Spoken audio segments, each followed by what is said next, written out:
We go. Yes. Good morning, good afternoon, good evening, salutations. Let's just make sure the YouTube is awake. There it goes. Yeah, there it goes. Beautiful. Beautiful. We are live. We are happening. We are sipping our coffee. We are rocking out. We are doing it to the mostest.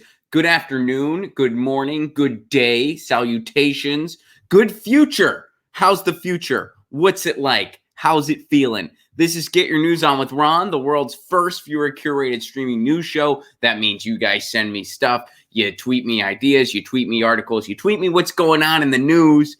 And then we go through it, and we feel a little bit less alone, right? Isn't that? That's how it goes. That should be how it goes. I want that to be how it goes. Guys, there are certain sentences that I am not very likely to say often, or in some cases ever. No, thank you. I don't want some pasta. That's something you're not going to hear me say, probably ever. Hey, turn up that U2 song. There's another thing. That's just not something you're ever likely to hear me say. That's just not something I would say. But when you peel back a layer, perhaps context is everything, and there's an exception to every rule. No, thank you. I don't want any pasta because I already had 3 plates full. Or, hey, turn up that U2 song because this is my friend's wedding song, and today's not about me. Even though U2 is not my cup of tea, this is my buddy's wedding song. They are dancing to one or whatever song they picked. What would be a good Bloody Sunday? That's that's their first dance. Wait, what would be like a more ridiculous? I'm not a U2 fan, so I don't, but yeah. With or Without You. That's their wedding song. So you get the idea. Every now and again, there's exceptions where you find yourself saying a sentence that you might not say often or ever. Here's one for me today. Wow, I agree with Meghan McCain on this one. Not something I ever thought I'd say, to tell you the truth. But nonetheless, in this crazy year of our Lord 2020, here we are. And I find myself agreeing with Meghan McCain. This clip has gone pretty viral over on the blogospheres. And we're going to watch it. Meghan McCain. Check this out. Check this out. We're just going to watch it. Here we go. Well, that's 2011 on PBS. That's not something he said after a few drinks, like at dinner privately. That's something he said on air. So but where there's smoke, there's just. And by the way, she's talking about Michael Bloomberg. Just so you know, she's talking about Michael Bloomberg.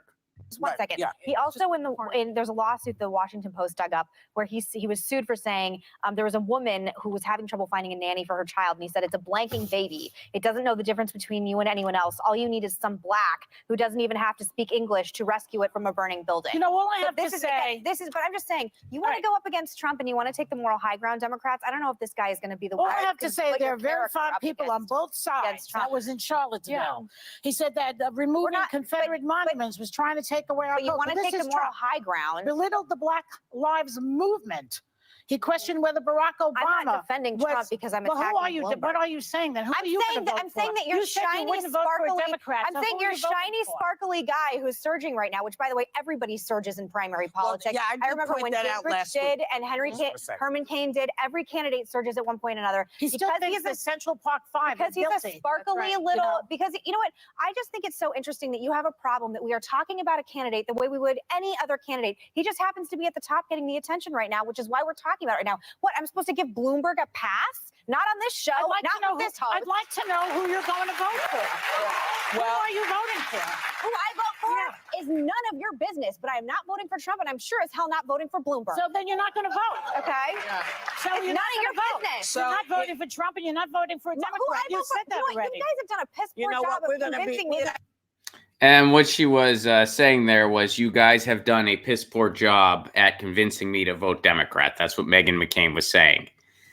And throughout that 1.5-minute clip, which by the way, if you're the biggest television daytime talk show, you'd think like, hey, don't constantly speak over each other would be a rule that they'd be able to follow. I'd imagine everybody on this show gets compensated very well.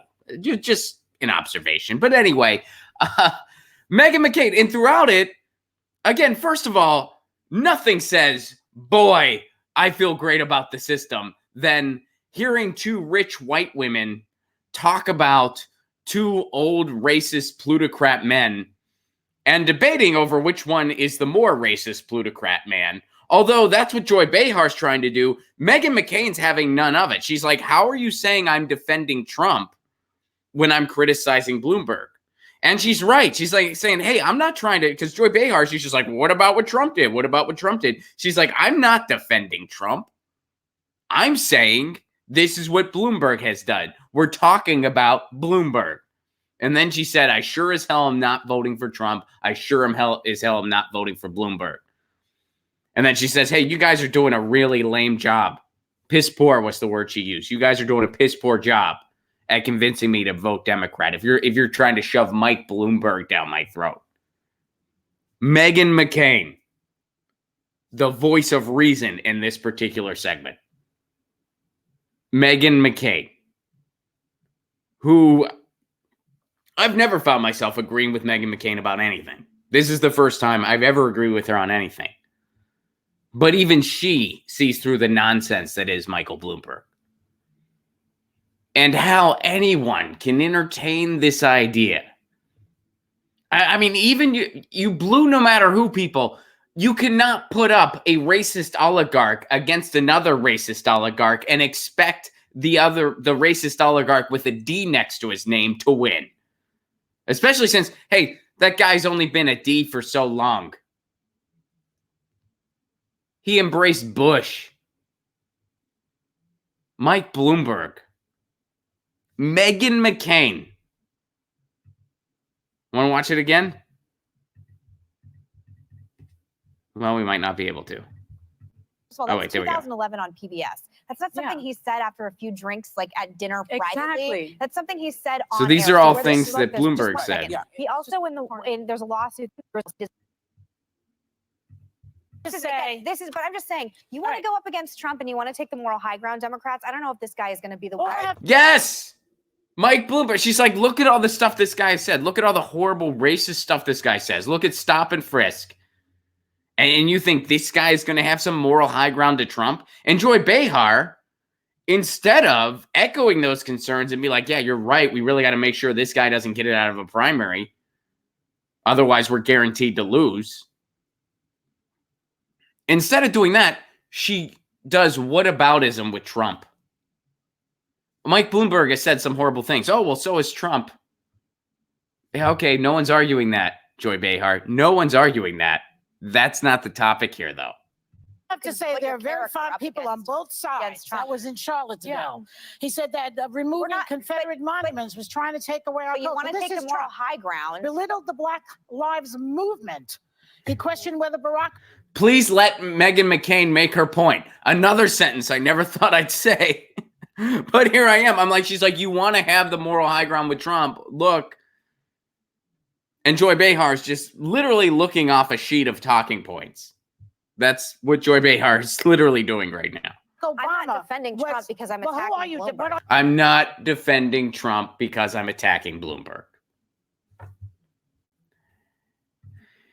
And the fact that Joy Behar can't make that differential is kind of scary. And by the way, the person I got this tweet from, even they say, for once in my life, I can wholeheartedly say I agree with Meghan McCain. The host defending Michael Bloomberg's racist action because he's not Trump should be ashamed. And that comes from Jamie August. I just kind of found this. I don't know this person, but I agree with that tweet. I agree full-heartedly with that tweet. And there you have your sentence. Oh, wow. I agree with Meghan McCain on this one. Because one of the very few things her and I have in common is that in 2020, neither one of us wants to pick between two racist oligarchs. Interesting. All right. So, speaking of Bloomberg, here's something else that Mike Bloomberg is doing. So one of the things that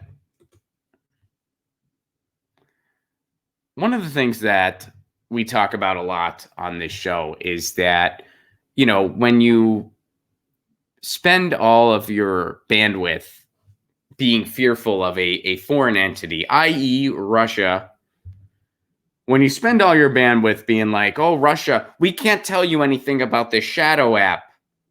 We can't tell you about all these conflicts of interest because if we tell you any information, Russia might hack it.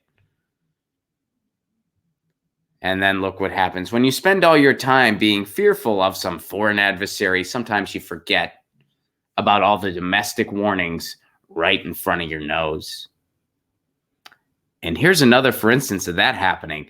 A lot of people really scared. Hey, we got to worry about Russian bots. We got to worry about Russian interference in our election. They might spread some more memes on Facebook and Twitter this election season. They might spend up to $1,400 on ads in broken English.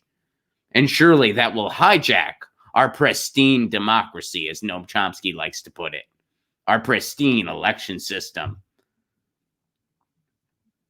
And people talk about these bots and they talk about these troll farms. You know who else had a troll farm, by the way? Hillary Clinton. Hillary Clinton had a troll farm. It was called Correct the Record. It was an orchestrated effort of bots. And guess what? Guess what's happening now? Mike Bloomberg. Holy crap, Bloomberg's campaign is hiring 500 plus deputy digital organizers at a rate of $2,500 a month. In exchange, they're expected to promote Bloomberg via text messages to all their contacts each week and to make social media posts supporting him daily. Mike Bloomberg is hiring a bunch of online spammers for his campaign. And yes, that's what they are. That is online spam. That is a troll army. In a bot army. You're supposed to text your friends. Which, by the way, anyone who receives one of those texts, the first thought that should come to your mind is to be like, I'm going to rethink being friends with this person.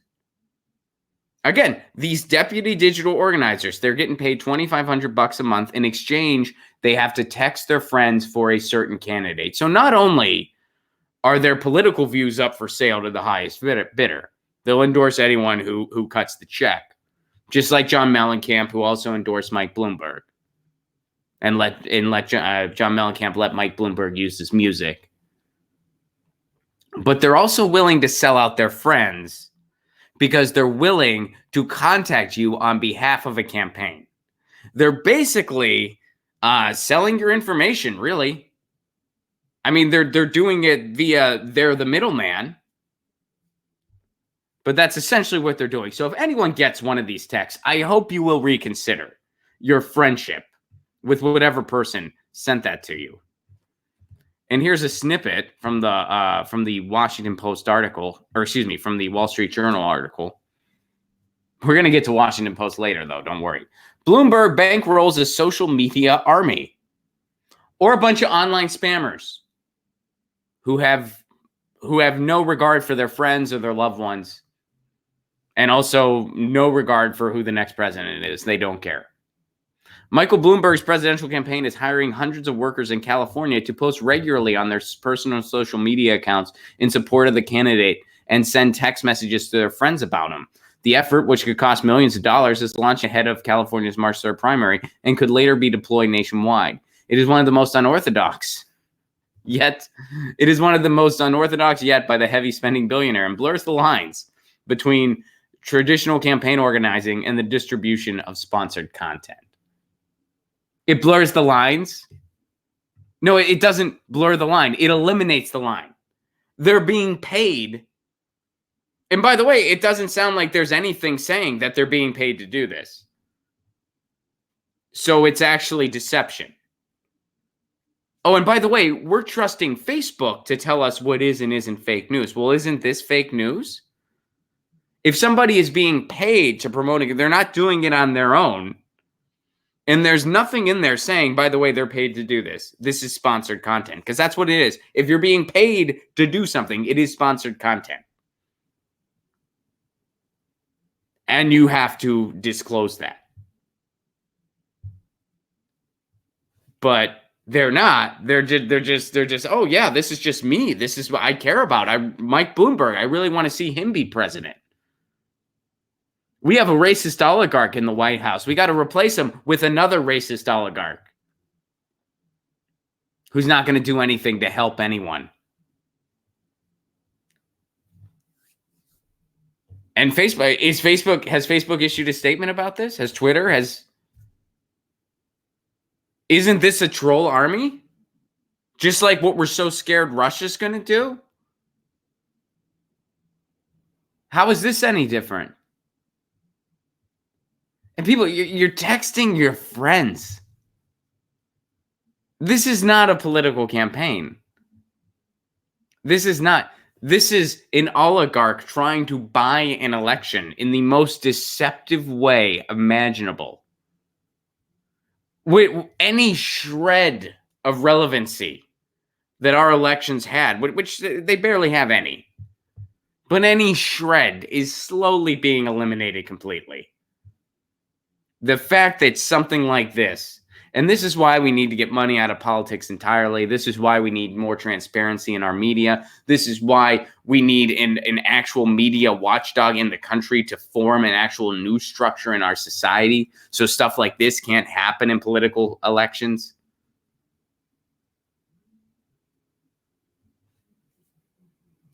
And nothing's going to be done. I mean, this is just going to happen. This is just going to happen. This should not be legal. You know, you want to hire someone to make social media posts, that's fine. But it should be transparent that people know that's what they're doing. They should be using a campaign account.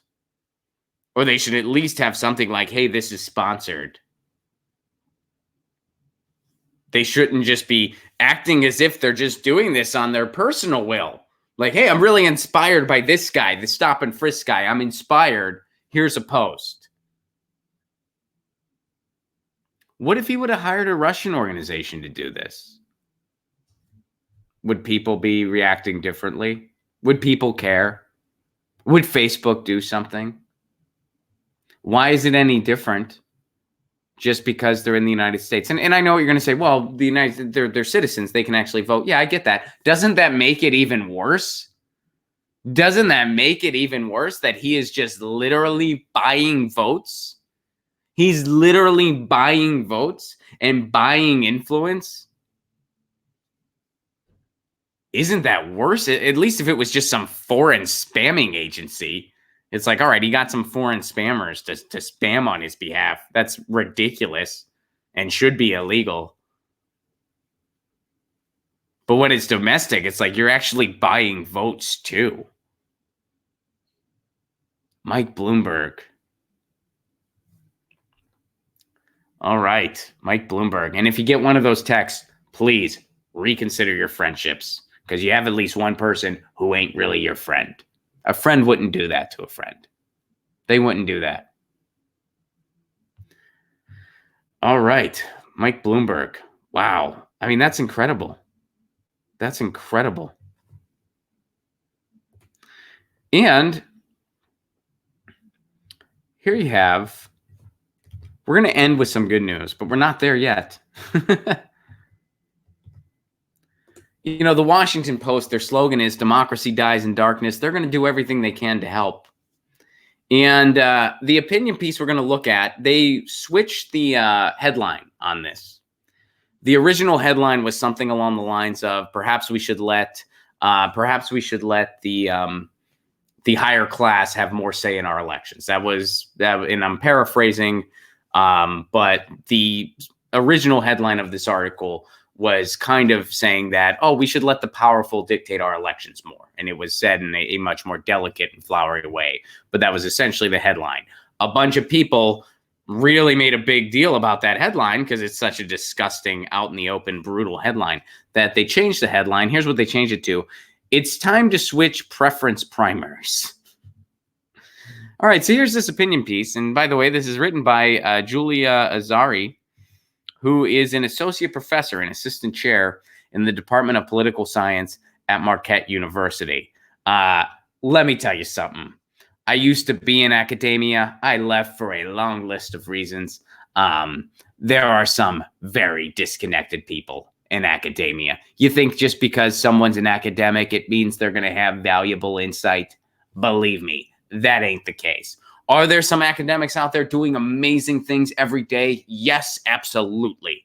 Abso-frickin-lutely. There's a lot of them. Well, maybe not a lot, but they're out there. There's definitely some. Believe, yeah. I'm sounding Trump-like today. What am I? Believe me, there's some academics. They're the best academics. They have the best words. They all use words, and they're all the best ones because they're like, I got these words. They use all the big words. Some of them are at Penn. Some of them are at other places. They believe me. But anyway, my point is, just because you have a piece of paper that you earned, that you were able to earn, doesn't necessarily mean you have something insightful to add. And in this case, oh boy. All right. Only a fraction of the Democratic primary electorate has voted so far, but the nomination season is off to a rocky start. Bernie Sanders leading in popular votes. But he doesn't seem to be leading in the popular vote. He is leading in the popular vote, but okay, Julia. Well, upstart Pete Buttigieg is ahead in the delegate count. The current process is clearly flawed, but what would be better? One person, one vote. That's what would be better. Finding an answer means thinking about the purpose of presidential nominations. Okay, so a better primary system would empower elites. Listen to this. A better primary system would empower elites to bargain and make decisions instructed by voters. So basically, even though they changed the headline to make it slightly less repulsive, what she's saying is, hey, the elites in our country, they know what's best for these poors. So what they should do is we should basically have what we have now, but we'll take the poor people into a little more account. We'll listen to them, I swear. Let's see. One lesson from 2020 and 2016, a lot of candidates, many whom are highly qualified, will inevitably enter the race. The system as it works now with a long and formal primary, blah, blah, blah, blah, blah, is great at testing candidates. What it's not great at is choosing among the candidates who clear that bar or bringing their different ideological factions together, a process in which intermediate representatives, elected delegates who understand the priorities of their constituents, can bargain without being bound to specific candidates. A nomination contest is not like a general election. They aren't being fought to win, but to go on to November. But the kinds of processes that we associate with more open and high quality democracy may not actually help parties produce nominees that really reflect the party's overall concerns. The reforms that created the modern primary system in the 1970s opened the door to much uncertainty and to divisive nominees such as George McGovern in 1972. Divisive, I guess she just means progressive. I guess that's what she means by divisive. All right. Everyone is doing guesswork on what other wants. Reforms to the process should try to make that guessing a bit more informed. Elites try to shape the decision early on. Some critiques point to nominees such as Donald Trump, lacking in conventional qualifications and appreciation for democratic norms, as proof that nominations shouldn't be too democratic. You know what Donald Trump did? Donald Trump won. Donald Trump won. Why did he win? Because people were so tired of the Beltway that they took a chance on a snake oil salesman. So the lesson to learn from Donald Trump is not, oh, hey, we shouldn't let the people decide. Let's get a bunch of elites to control this process better. The lesson to learn is, hey, people are thirsty for a real solution. They're tired of our corrupt Beltway BS politics. And they want a real solution so badly they took a chance on a fake one. They rolled the dice on a snake oil salesman, plutocrat clown. So maybe we should give them a real solution. Or we could just not give the people any. Hey, why do we even have elections, really?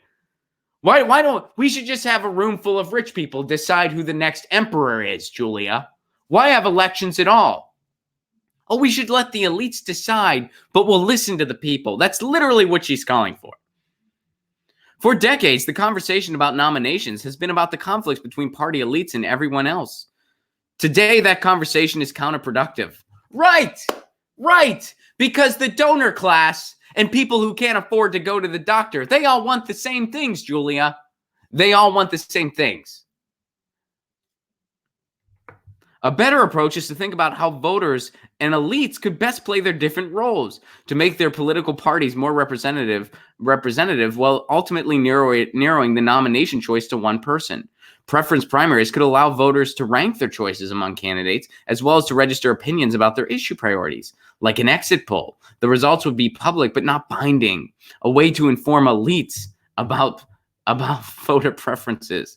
So the elites should know what these poor plebs want, and they should be aware of it. Oh, these poor plebs, they want to go to college without having crippling amounts of student loan debt. They want to have enough food in their stomachs. They want to only have to work one job to feed their family. They want to be able to go to the doctor when they're sick. Okay, we're taking note of this. The donor class is writing this down, and we'll consider it before we decide to shove Mike Bloomberg down your throat, because we're not tethered to anything. We're not tethered to the will of these poor people. These poor people who just want the basic American dream. This was published. This article was published. A person wrote this and did not pitch this to The Onion. They wrote this and wanted this to be seen by other human beings. They stand by this. And they have a degree. The process could accompany a primary of sort of what we're used to, in which voters first choice instruct the delegates, and preferences come into play only if there's no clear winners. The primaries could also be held in combination with elections for convention delegates. This would also help voters hold these delegates accountable in the future. The point is to build a way for party elites to understand what their base is thinking and allow them to bargain so that these different preferences and priorities can be balanced. This might sound labor intensive and a little risky, but the process is already lengthy and expensive. Candidates jockey for endorsements and donations for months. Why not invest some resources into finding out what voters really think and then allow party delegates to figure out how those opinions can translate into a winning ticket? Let the ruling class decide what will win, poor people. The poor people, the ruling class has your back. And what we're going to do to change the process, basically the process we have now is totally fine. Where a bunch of people in a back room can decide who the candidate is via a process called superdelegates. How we need to change the process, according to Julia, we should just listen to these poors a little bit more. Let's just listen to them. And then we'll think about it. And then we'll give you a winning ticket. Like in 2016, when we went against the will of the people, shoved Hillary Clinton down everyone's throat, and she went on to frickin' lose. That's the elite deciding the winning ticket for you, plebs. They came up with such winners as Hillary Clinton. I mean, the condescension in this article is beyond remarkable. The fact that this was published by a newspaper, even one that's just corporate approved PR with the Washington Post, it was so disgusting they had to switch the headline. They had to switch the headline because the headline was something like, "Oh, elites should have more of a say in our political process. They don't get enough of one so far." And if you go on to read the opinion piece, you see that it is just complete garbage. This whole piece could be summarized in one sentence. Hey, what we're doing now is fine, but we should maybe entertain the idea we actually listen to regular people. It's great that the party elites have all this power and control. We should just pretend that they listen to the regular people. An associate professor wrote this. Marquette University. Wow.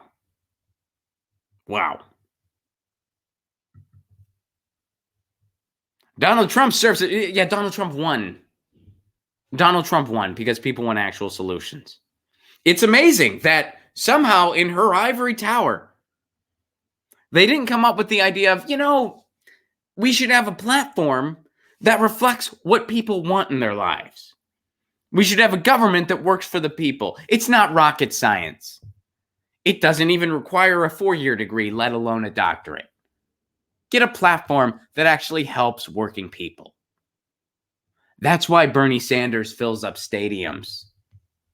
It's not because of a bunch of elites got together and planned how he could be a winning ticket. No, the elites hate him. They hate him. They don't want to see him be the nominee. Why? Because they're not concerned with winning, Julia. They're concerned with maintaining their power.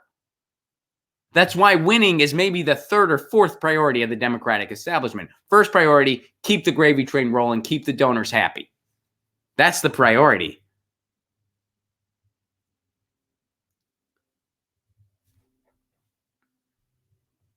But Julia and people like her, they'll tell you the key to winning is let a bunch of elites make the decision for you, plebs, because otherwise we'll get another McGovern.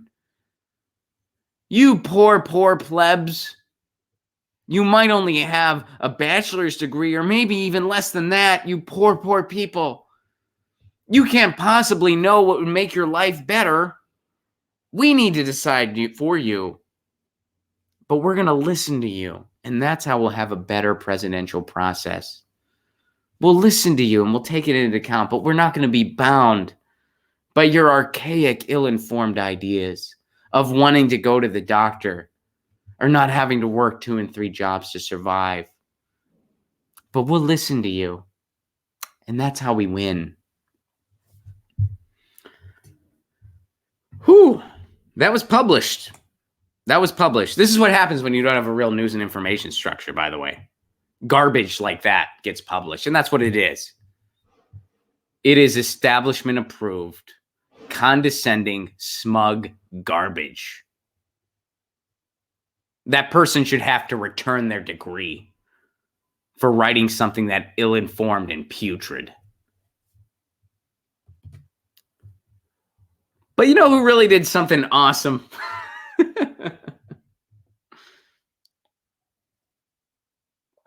You know who really did something awesome recently? Boots Riley. So full disclaimer, I'm a Boots Riley fan. I like Boots Riley a lot. I like his work and I like his views. And Boots Riley, for the first time, is going to be voting for a presidential candidate in 2020, at least according to him. He's never supported a presidential candidate before. Check this out. We're going to read this thread because it's incredible. I've never voted for a candidate in my life. Now, full disclaimer, I don't know Boots Riley personally, so I don't know if he means that literally, like he's never voted before, or if he means kind of like metaphorically, like he's never voted for an actual candidate. He's just voted against other candidates. I don't know. It doesn't really matter, but here's the thread nonetheless. I've never voted for a candidate in my life, but I will be voting for Bernie Sanders in the Democratic primary and the general election.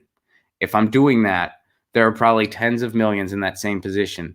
Let me explain why I'm doing this now. I've spoken out many times over the years about the dangers that electoral politics hold for mass movements, reducing involvement to this one moment, this one person, and making it unclear to masses of people that power under capitalism comes at the point of exploitation. That politicians are beholden to the ruling class, not simply due to campaign financing, although that's a big part of it, but they are beholden to those who wield power through control of the economy. By taking the wealth that we create with our labor and controlling industry, controlling markets, and that elections often leave people feeling disempowered after. If their candidate wins, people take a let's wait and see attitude. If their candidate loses, people either wait for or organize for the next election.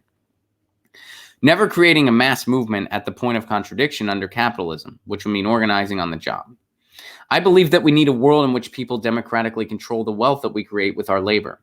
This would be real, actual power in the hands of the people, actual democracy. You can call that communism, you can call it socialism, you can call it pancakes. I don't give a fuck what you call it. But that's the world that we need. We have a new era in the movements we see growing in the US. If you account for the folks that wouldn't say that to a stranger on the phone, I bet those numbers are even higher. 51% of millennials would prefer socialism. 43% of all ages prefer socialism. Over the past 20 years, we've seen things like the anti-Iraq war movement mobilize literal millions of people onto the streets all over the world, but was unable to stop the war.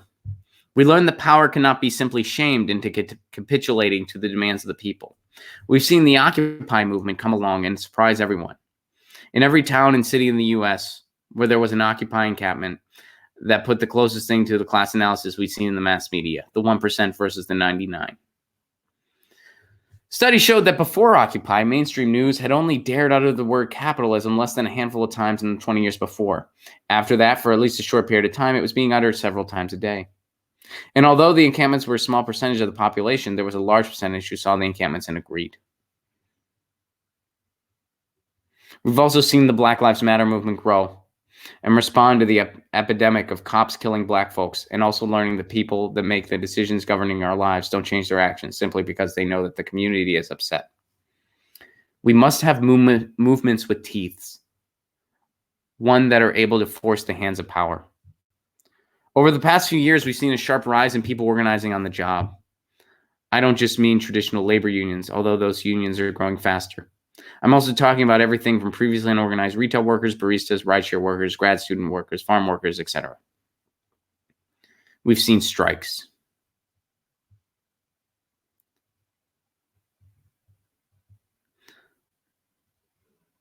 We're going to have strategic targeted and general strikes to force the hand of the folks who have some of these politicians in their pockets. Imagine BART or transit workers striking till Pelosi commits to Medicare for all, or West Virginia teachers striking to force the vote of Joe Manchin. In order to get some of the reforms that Bernie Sanders' campaign platform calls for, Medicare for all, the Green New Deal, free university, and trade school tuition, it's going to take movement tactics. If we have a movement that can shut down industries through the withholding of labor, we can make politicians do what we want. We're going to need radicals to get us there. I'm voting for Bernie Sanders because I don't disagree with him.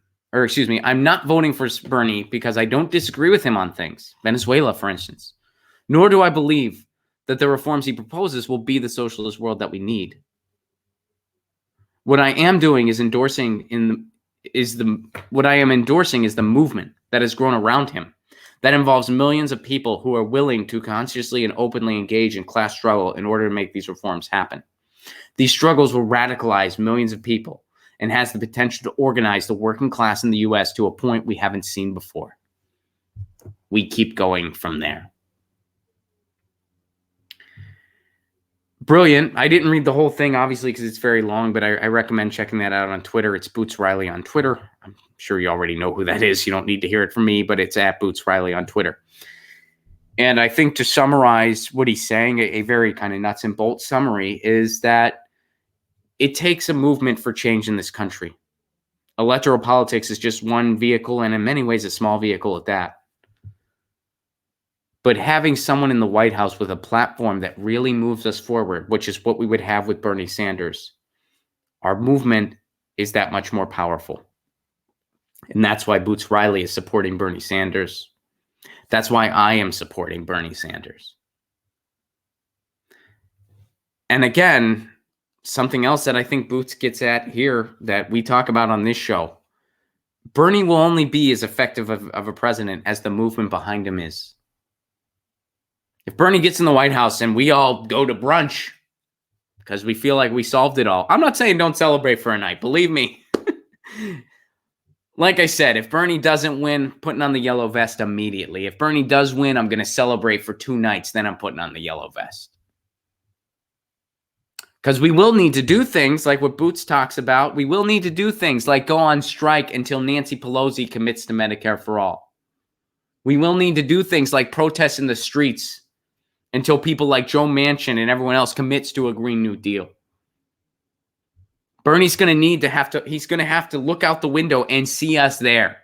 And he needs to be able to point to his colleagues and be like, you see them? That's who I work for. That's who put me in this seat. And these are their demands. Similar to the way FDR approached his rich friends. And he said, you see them out there? They're pissed. So you're either going to give up some of your money or you're going to give up all of it. Make your fucking choice.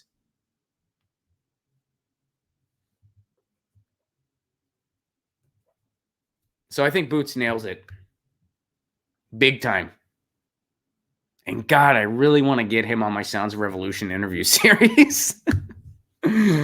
if you feel like tweeting Boots Riley and recommending that, it couldn't hurt. Couldn't hurt. If you don't mind doing that for Ron, couldn't hurt. Couldn't hurt. I will, of course, reach out to him. I don't know if he'll say yes, but man, he's on my list. I mean, I made a dream wish list, and some of you guys helped with that wish list. By the way, thank you for that. And of course, Boots Riley is on it. Man, I really want to get him for a Sounds of Revolution interview series. But here you have Boots Riley recognizing what a Bernie Sanders in the White House would do and what it means in regards to the movement, a movement for a better tomorrow. And hopefully we get to talk to him about it. Fingers crossed. Fingers crossed. Fingers crossed. And here's something else that's kind of cool to give a little bit more of good news to end the show today.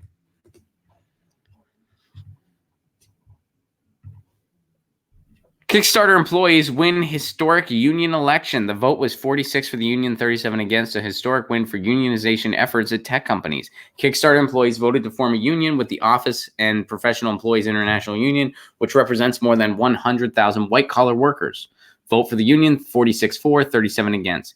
Kickstarter workers are now the first white-collar workers at a major tech company to successfully unionize in the United States. All right. So the union at the Brooklyn-based crowdfunding platform arrives during a period of unprecedented labor organizing among engineers and other white-collar tech workers at Google, Amazon, Microsoft, and other prominent tech companies around issues like sexual harassment, ICE contracts, carbon emission. In the days leading up to the Kickstarter vote count, Motherboard revealed that Kickstarter hired Dwayne Morris, a Philadelphia law firm that specializes in labor management relations and maintaining a union-free workplace. Isn't that a great gig you can get? We're going to make sure workers don't unionize. We're a law firm trying to make sure workers don't get, rights. We're trying to make sure we do that. But Kickstarter confirmed to Motherboard that it first retained the services of Dwayne Morris in 2018 before it knew about union organizing at the company. I'm sure that's the truth.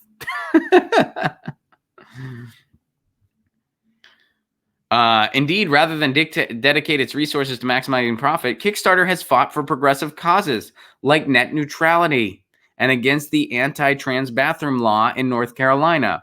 By the way, I will say I'm not trying to nitpick too much here in the article, and I think it's great Kickstarter's fighting for net neutrality, but I don't think net neutrality is a progressive cause. Net neutrality is, you don't need to put that progressive label on it.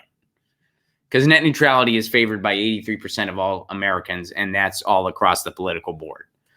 So, I mean, a lot of the digital rights groups are definitely left-leaning. There's no doubt about that. They're progressive groups, absolutely. But net neutrality isn't just a left issue or a right issue. It's a free and open internet issue. And there are people of all different political persuasions that are for net neutrality. Not trying to nitpick. It's just, net neutrality is a big deal on this show. City-owned internet's a big theme on this show. So, nitpicking over. So kudos to Kickstarter for doing this. I'm glad to see it. I'm thrilled to hear it. This can't just happen in the white collar, though. It needs to happen in the blue collar, too. It needs to happen amidst everyone. So this is definitely a start and a good one. And I'm glad they're unionizing. But it can't just be the white collar workers that unionize. The blue collar workers really need to unionize, too. And, let's be real here. White collar people, they got a little bit more power to throw around. So it might be easier for them to overcome the anti-union efforts, whereas blue collar workers, generally don't have as much power. So, but hopefully this is a start of more unionization to come, and kudos to Kickstarter. All right. Let me see what you guys are saying. And by the way, tour dates, I got them. You know it. February 29th, San Francisco, California. Don't wait. Get your tickets now. Shahid Buttar is making an appearance on that show. Shahid Buttar is the person running against Nancy Pelosi in California's 12th district. We're going to be hearing from him on that show. There will be headlining sets from Graham Elwood and myself. Protest songs, sing along. Don't wait. Get your tickets now. RonPlacone.com. March 12th, Orlando, Florida. March 13th, Tampa, Florida. March 14th, Miami, Florida. April 9th, I'll be at Concord University. April 10th, Pittsburgh, Pennsylvania. April 24th, Seattle, Washington. April 25th, Portland, Oregon. And there are dates all through 2020. We are coming to a lot of cities. Don't wait. Get your tickets now. Indianapolis, Detroit, Cleveland, Ohio, Louisville, Nashville, Atlanta. Hold tight. Tickets will be on sale soon for Atlanta in June. Chicago, Milwaukee. We're going to be in Milwaukee right before the convention, by the way. We're going to be in Philadelphia, Richmond, Washington, D.C., New York City, Boston, Mass, Portland, Maine, Burlington, Vermont, Madison, Wisconsin, Minneapolis, Minnesota. Do not wait. Get your tickets now, ronplacone.com. If you want to support this show on the sustainability end, please do consider becoming a patron. Patreon.com/Ron Placone. For a give what you can level, you get all kinds of exclusive content, including my album, including stand-up clips not available anywhere else, and an exclusive patrons-only stream once a week where I only respond to the patrons. All that for a give what you can level. Patreon.com/Ron Placone. Please do consider it. Please do consider it. And what do you help me do? You help me expand this show. I want to do the Sounds of Revolution interview series. We're growing on that. I want to do mini docs around municipal broadband. We're growing on that. We're making strides, but I do need your help to get there. Patreon.com/Ron Placone. Even $1 a month goes a long way. So if you want to see these things happen, you got an extra $1 a month you don't mind throwing my way, please do consider it. Patreon.com/Ron Placone. Owen Johnson, how are you? Thank you very much for the super chat contribution. Hey, Ron, I just posted the first of 3 videos of Rashida Tlaib and Debt Collective at a student debt town hall in Detroit last night. Very pro Bernie room. That's cool, Owen. I'm glad to hear that. I'm not familiar with Rashida Tlaib I'm familiar with Rashida Tlaib. I'm not familiar with the video she's been doing with the Debt Collective, but sounds very interesting. And I'm really glad you're doing that. Thank you very much for doing that. That's really cool. I dig it. Thank you for doing that, Owen. And thank you very much for the super chat contribution. Very much appreciated. And thank you to everybody for today's article submission. Ask Bloomberg, Lily Rowe, thank you very much for the super chat contribution. Ask Bloomberg is trending for the next 20 minutes. Really? Ask Bloomberg. I wonder if it's all the. Did someone ask him, hey, why did you hire a troll farm or a spam? I guess troll might not, because they might not actually be trolling people. But why did you hire here, let me see. Let me search the trend. Why did you hire a bunch of spammers? Ask Bloomberg. Let me see. All right, I see it. All right, well, I'm going to ask him. Here we go. Let me find his Twitter handle. Doing this in real time, folks, but I'm going to ask Mike Bloomberg. And if you want to give this tweet some love, all right, it's just at Mike Bloomberg. Why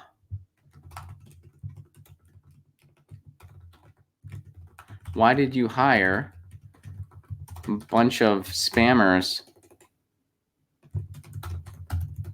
My spammers to pose as supporters. Isn't that kind of dishonest?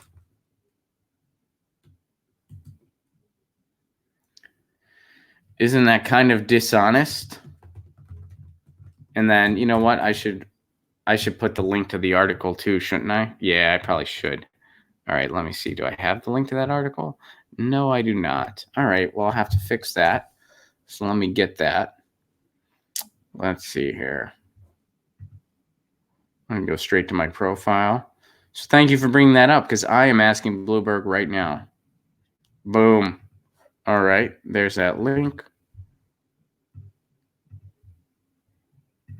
So let me go ahead. All right. I asked Bloomberg. We'll see if he answers my question. We'll see if Bloomberg answers my question. So there you go. Owen Johnson, thank you again. Interview Nitha Raman running for LA City Council. All right. I'm not familiar with that person, but I'm going to write it down. I'm going to look into it. Not familiar with that person, but writing it down to look into it later. Cool. Thank you, Lily. Thank you, Owen. Thank you, Joe, and everybody else for today's articles. I know a bunch of you guys sent in stuff about the Meghan McCain thing. A bunch of you guys sent in stuff about the Bloomberg spam army thing. Thank you guys for that very much. Guys, we'll be back tomorrow, same time, same channel. You know the drill. 2 p.m. Eastern time, 11 a.m. Pacific time. In the meantime, you know the drill. Lucy says meow. I say peace. Peace.